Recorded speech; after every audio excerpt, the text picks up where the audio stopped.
जरा सोचो, तुम्हें एक झूठे केस में फंसाकर दुनिया की सबसे खतरनाक जेल में भेज दिया जाए। तो hello guys, welcome back to my channel. और चलिए सुनते हैं हमारी आज की कहानी की शुरुआत होती है 1931 की पेरिस शहर में, जहां पेपिलोन नाम का एक शातिर आदमी रहता था जो किसी भी ताले को खोलने में माहिर था। एक दिन चोरी के बाद उसने हीरे अपने बॉस को दिए तो उसका बॉस पूछने लगा कि कहीं थोड़े बहुत हीरे तुमने तो नहीं रख लिए। लेकिन पेपिलोन ने साफ इनकार कर दिया। तभी उसके सामने एक बुरी तरह जख्मी आदमी को लाया गया और बॉस ने उसे धमकी देकर कहा कि मुझे झूठ बोलेगा ना तो ऐसा ही हाल कर दूंगा। यह देखकर पेपिलोन थोड़ा घबरा गया, लेकिन वो अपने काम के पैसे लेकर वापस चला आया। वो सीधा अपनी गर्लफ्रेंड नेनिटी को मिलने पहुंचा और उसे कुछ हीरे तोहफे में दिए। उसने अपने बॉस से छिपा लिए थे। उसी पल एक आदमी ने छिपकर नेनिटी के हाथ में वो नेकलेस देख लिया। खैर, फिर उन दोनों ने एक साथ रात गुजारी और नेनिटी ने कहा कि वो जून की इस दुनिया से दूर अपना एक छोटा सा घर बसाना चाहती। पर अगली सुबह अचानक उसके घर पुलिस आ गई और उन्होंने पेपिलोन पर उसी आदमी के कत्ल का इल्जाम लगाया जिसे उसके बॉस ने पीटा था। पेपिलोन ने उन्हें समझाने की कोशिश की कि वह बेगुनाह है, लेकिन पुलिस वाले उसे जबरदस्ती गिरफ्तार करके ले गए। पेपिलोन समझ गया था कि पुलिस वाले उसकी कोई बात नहीं सुनेंगे, इसलिए उसे इस जेल से भागना ही होगा। इसके बाद पेपिलोन ने जुलोट नाम के कैदी से दोस्ती की। जुलोट ने उसे बताया कि यहाँ से भागने के लिए बहुत सारे पैसों की जरूरत है। फिर उसने डेगा नाम की कैदी की तरफ इशारा करके कहा कि ये तुम्हारी मदद कर सकता है। असल में डेगा के पास बहुत सारा पैसा था, लेकिन फिर एक दिन नकली नोट बनाता पकड़ा गया। खैर, फिर सभी कैदियों को कश्ती के जरिए पिनल कॉलोनी नाम की एक जेल में भेज दिया गया। जब रात हुई तो पेपिलोन ने डेगा से कहा कि मैं पैसों के बदले में तुम्हारी जेल में सुरक्षा कर सकता हूँ, लेकिन डेगा ने उसका ऑफर ठुकरा दिया। उस रात सोते समय डेगा ने देखा कि किसी ने उसके साथ सो रहे कैदी का बेरहमी से कत्ल कर दिया, क्योंकि उसने अपने पेट में पैसे छुपा रखे थे। यह देखकर डेगा बुरी तरह डर गया और अगली सुबह उसने पेपिलोन की शर्त मान ली। शर्त के मुताबिक पेपिलोन डेगा की सुरक्षा सिर्फ तब तक करेगा जब तक वो जेल नहीं पहुंच जाते। असल में डेगा पेपिलोन के साथ जेल से भागना नहीं चाहता था, क्योंकि यकीन था कि उसकी पत्नी उसे जल्दी छुड़ा लेगी। फिर सबके सोने के बाद कल रात वाला हत्यारा डेगा की जान लेने आ गया। वो डेगा को मारने ही वाला था कि अचानक पेपिलोन ने आकर उसकी जान बचाई। उसने हत्यारे की जमकर धुलाई की, लेकिन जल्दी ऑफिसर्स को इसकी खबर मिल गई और उन्होंने पेपिलोन को कड़ी सजा दी। पर पेपिलोन को इसी बात की खुशी थी कि जिसने उसे पैसे देने वो जिंदा है। अगली सुबह वो सब पिनल कॉलोनी जेल पहुंच गए, लेकिन तभी अचानक जुलियट ने खुद को जानबूझकर जख्मी कर लिया ताकि उसे क्लिनिक में भर्ती कर दिया जाए। असल में वो क्लिनिक से भागने की फिराक में था, क्योंकि वहाँ पे सबसे कम पहरा होता है। फिर पेपिलोन और बाकी कैदियों को इस नई जेल में लाया गया, जहाँ कई खूंखार अपराधियों को रखा गया था। वहाँ का गार्डन भी बेहद खतरनाक था और उसने सभी नए कैदियों को बताया कि यहाँ से भागना नामुमकिन है, तो कोशिश बिल्कुल मत करना, क्योंकि यही तुम्हारी सेहत के लिए बेस्ट रहेगा। अगर किसी ने भागने की कोशिश की तो उसे 2 साल का काला पानी की सजा होगी। अगर दूसरी बार भागते हुए पकड़े गए तो 3 साल की सजा। और लेकिन जो तीसरी कोशिश करता पकड़ा गया, उन्होंने डेविल साइलेंट नाम की एक जेल में भेज दिया जाएगा, जहाँ रहकर हर इंसान पागल हो जाता है। और तो और अगर किसी ने कोई कत्ल किया तो सबके सामने उसका सर धड़ से अलग कर दिया जाएगा। इसके बाद सभी कैदियों को पत्थर उठाने का काम मिला। कुछ दिन बाद पेपिलोन की मुलाकात एक कश्ती वाले से हुई। पेपिलोन ने उसे कश्ती के बदले ढेर सारा पैसा देने का वादा किया और वो मान भी गया। उसने पेपिलोन को अगली रात किनारे पर मिलने को कहा। तभी अचानक से खूंखार कैदी को इस प्लान की भनक लग गई और उसने पैसों के लिए डेगा पर हमला कर दिया। इस बार भी पेपिलोन ने उस कैदी को धूल चटाकर डेगा की जान बचाई। यह सब देखकर डेगा को एहसास हो गया कि पेपिलोन के बिना वो यहाँ एक दिन भी जिंदा नहीं बच पाएगा। उसके पास कोई और चारा नहीं था, इसलिए उसने पेपिलोन के साथ भागने का फैसला किया। फिर अगली सुबह सभी कैदियों को मैदान में इकट्ठा किया गया। असल में जुलोट ने भागने की कोशिश में 2 गार्डों की हत्या कर दी थी। कुछ ही पलों में उसका सर धड़ से अलग कर करके उसको मौत के घाट उतार दिया। उसे देखकर वहां मौजूद सभी कैदियों की रूह कांप गई। इसके बाद वार्डन ने डेगा को जुलो की लाश शमशान ले जाने का हुक्म दिया। रास्ते में अचानक डेगा उल्टियां करने लगा क्योंकि उसने आज तक कोई भी लाश नहीं देखी। तब पेपिलोन ने समझाने की कोशिश की पर कोई फायदा नहीं हुआ। तब एक गार्ड ने वहां आकर डेगा को लाश उठाने को कहा। जब डेगा नहीं माना तो डेगा पर कोड़े बरसाने लगा। पेपिलोन से ये सब नहीं देखा गया, इसलिए उसने गुस्से में पत्थर उठाकर गार्ड के सिर पर दे मारा। इसके बाद वहां भाग निकला, लेकिन बेचारा डेगा तो डर के मारे हिल भी नहीं पाया। खैर रात को पेपिलोन नदी किनारे कश्ती वाले से मिलने पहुंचा। जब पेपिलोन उसे कश्ती मांगी तो वो आदमी जोर जोर से हंसने लगा। पेपिलोन ने मुड़कर देखा कि गार्ड्स ने उनकी चारों ओर से घेर लिया है। तब वह खुलासा हुआ कि बोट वाला आदमी भी वार्डन को भागने वालों की खबर देता है और इसके बदले में उसे काफी सारे पैसे मिलते थे। जल्दी पेपिलोन को जेल में वापस लाया गया। वहां वार्डन ने बताया कि जिस गार्ड को उसने पत्थर मारा था वो जिंदा बच गया है, इसलिए पेपिलोन को मौत की सजा नहीं होगी। लेकिन भागने के जुर्म में अब उसे दूसरे टापू पर काला पानी की सजा काटनी पड़ेगी। जब पेपिलोन वहां पहुंचा तो वहां का माहौल देखकर उसकी रूह कांप गई। इसलिए जेल में कम से कम कैदी इधर उधर घूम तो सकते थे, एक दूसरे से बात कर सकते थे, लेकिन यहाँ पर एक छोटे कमरे में बंद रहना होगा, वह भी बिना कोई आवाज किए। यहाँ तक कि इस जेल में तो खुद से बात करना भी गुनाह था। इसके अलावा उसे खाने के नाम पे सिर्फ एक बेकार सा सूप मिलता था।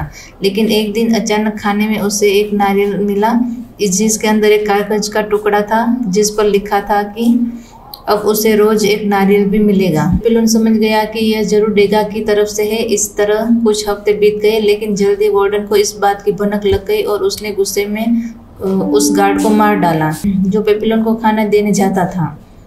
इसके बाद पेपिलोन से पूछा कि इसके पीछे किसका हाथ है, लेकिन पेपिलोन ने कोई जवाब नहीं दिया। तब वार्डन ने गुस्से में कहा कि अब से उसे आधा कटोरा सूप मिलेगा। इसी तरह एक महीना बीत गया। अब खाने की कमी की वजह से पेपिलोन सूखकर कांटा हो गया था। एक दिन वार्डन अचानक उसके लिए स्वादिष्ट खाना लेकर आया और नारियल भेजने वाले का नाम पूछा, लेकिन इस बार भी पेपिलोन ने मुंह नहीं खोला। तब गुस्से में आकर वार्डन ने उसे बाकी की सजा अंधेरे में काटने का हुक्म दिया। अब पेपिलोन की हालत बद से बदतर हो गई थी। ना उसे ढंग का खाना मिलता था, ना ही किसी से बात कर सकता था, और अब अंधेरे की वजह से उसे आसपास की चीजें भी दिखाई नहीं देती थी। जल्दी अकेलेपन और भूख की वजह से उसकी दिमागी हालत बिगड़ने लगी।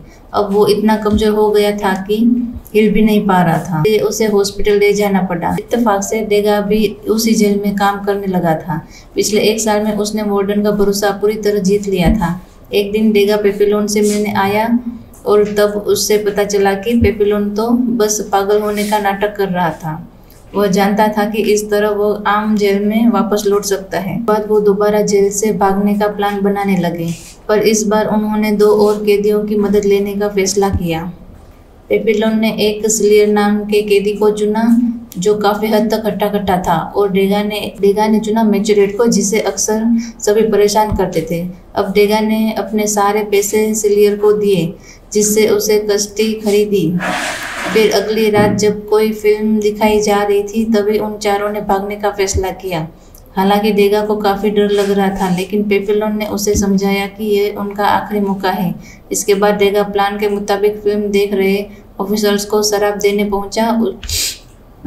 उसे बड़ी चालाकी से शराब में नशे की गोली मिला दी और फिर मेन दरवाजे की चाबी चुराने के मौके का इंतजार करने लगा। दूसरी ओर पेपिलोन अपने बाकी साथियों के साथ डेगा के आने का इंतजार कर रहा था, लेकिन अचानक से जोरदार बारिश शुरू हो गई थी।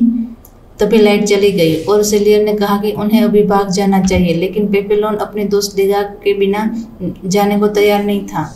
खुशकिस्मती से डेगा उसी पल चाबियां लेकर आ गया और फिर अंधेरे का फायदा उठाकर उन चारों ने दरवाजा खोला और तुरंत जेल से भाग निकले। लेकिन भागते भागते रास्ता खत्म हो गया। अब नदी के किनारे पहुंचने के लिए उन सबको नीचे कूदना था। पेपिलोन, सेलियर और मैचुरेट तो कूदकर नीचे पहुंच गई, लेकिन जैसे ही डेगा कूदने लगा अचानक लाइट वापस आ गई। डेगा घबरा गया और धड़ाम करके नीचे गिर गया। अब वो चल भी नहीं पा रहा था, इसलिए सेलियर ने कहा कि डेगा को यहीं छोड़ देना चाहिए। पेपिलोन अब भी नहीं माना। उसे मैचुरेट के साथ मिलकर जख्मी डेगा को सहारा दिया। वो सभी किनारे तक पहुंच गए जहाँ कश्ती उनके लिए तैयार खड़ी थी। वो चारों बिना समय गंवाए कश्ती में बैठे और अंधेरे समुद्र में आगे बढ़ गए। कुछ घंटे बाद जब सूरज उगा तो सेलियर को एहसास हुआ कि वो अब तक ज़्यादा दूर नहीं गए थे। तब उन्होंने हिसाब लगाया कि कश्ती काफ़ी छोटी है और यह चारों का भार नहीं उठा सकती। साथ यह भयंकर तूफान तेजी से उसकी ओर बढ़ने लगा। अब उनके पास समय बहुत कम था, इसलिए सेलियर ने अपनी ताकत के दम पर मैचुरेट को समुद्र में धकेल दिया और फिर उसने देगा पर हमला किया। लेकिन पेपिलोन उसके रास्ते में आ गया और दोनों एक दूसरे से लड़ने लगे। सेलियर पेपिलोन से काफ़ी हट्टा-कट्टा था और उसे मारने ही वाला था कि एंड वक्त पर डेगा ने उसकी पीठ पे छुरा घोंपकर उसकी हत्या कर दी। उसके बाद उन दोनों ने मिलकर सेलियर को कश्ती से बाहर फेंका और मैचुरेट को वापस ऊपर खींच लिया। पर कुछ ही पलों में वह तूफान की चपेट में आ गए और चारों तरफ अंधेरा हो गया। जब उनकी आंख खुली तो वो सब एक टापू पे थे। असल में टापू के कुछ लोगों ने उन्हें समुद्र में बहते हुए देखा और उनकी जान बचाई। अभी एक नन वहां आकर पेपिलोन को बताया कि टापू की शाम को पेपिलोन ने डेगा से कहा कि उन्हें जल्द से जल्द यहाँ से निकलना चाहिए। लेकिन डेगा ने कहा कि अगर वो जाना चाहता है तो जा सकता है, क्योंकि उनकी डील खत्म हो चुकी थी।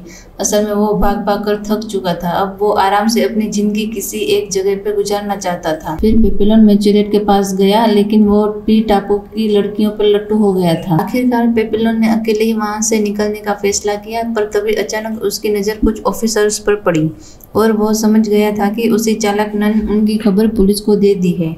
और पेपिलोन ने फटाफट जाकर देगा को उठाया, लेकिन उसी पल ऑफिसर्स ने उन्हें पकड़ लिया। तभी उन्होंने मैचुरेट को पकड़कर गोली मार दी और आखिरकार पेपिलोन और डेगा को गिरफ्तार करके एक बार फिर से उसे जेल भेज दिया गया। इसके 5 साल बाद हम देखते हैं कि पेपिलोन ने काला पानी की सजा पूरी कर ली थी और अब उसे डेविल्स आइलैंड जेल में भेजा जा रहा था। लेकिन वहां जाकर पेपिलोन हैरान रह गया, क्योंकि डेगा भी वहीं कैद था। असल में उसने ऑफिसर्स की शराब में नशा मिलाया था, इसलिए उसे तो पहले ही डेविल्स आइलैंड जेल भेज दिया गया। एक दूसरे को पूरे 5 साल बाद देखकर वह दोनों काफी खुश हुए। फिर शाम को दोनों समुद्र के किनारे बैठे थे और पेपिलोन को एक आइडिया आया। उसने डेगा को कहा कि अगर एक छोटी सी राफ्ट बनाए तो समुद्र की लहरें खुद ब खुद दूसरे छोर तक ले जाएगी। और डेगा ने कहा, भाई देख, तूने जो करना है कर ले, लेकिन मुझे इससे बाहर रख प्लीज। वो पिछले 5 साल से यहाँ शांति से जिंदगी गुजार रहा था और उसकी पत्नी ने भी किसी और से शादी कर ली थी, इसलिए अब उसे वापस लौटने में कोई इंटरेस्ट नहीं था। खैर, उसने फिर भी नारियल से राफ्ट बनाने में पेपिलोन की मदद की। अगली सुबह दोनों दोस्तों ने एक दूसरे को गले लगाकर अलविदा कहा और फिर पेपिलोन राफ्ट समुद्र में फेंककर उस पर कूद गया। खुशकिस्मती से उसका प्लान कामयाब रहा और लहरों उसे दूसरी ओर ले जाने लगी। जाते देख डेगा की आंखों में भी आंसू आ गए और यहीं पे ये कहानी खत्म होती है। अगर वीडियो पसंद आए तो लाइक कर देना, चैनल को सब्सक्राइब कर देना। चलिए मिलते हैं अगली वीडियो में। Bye bye.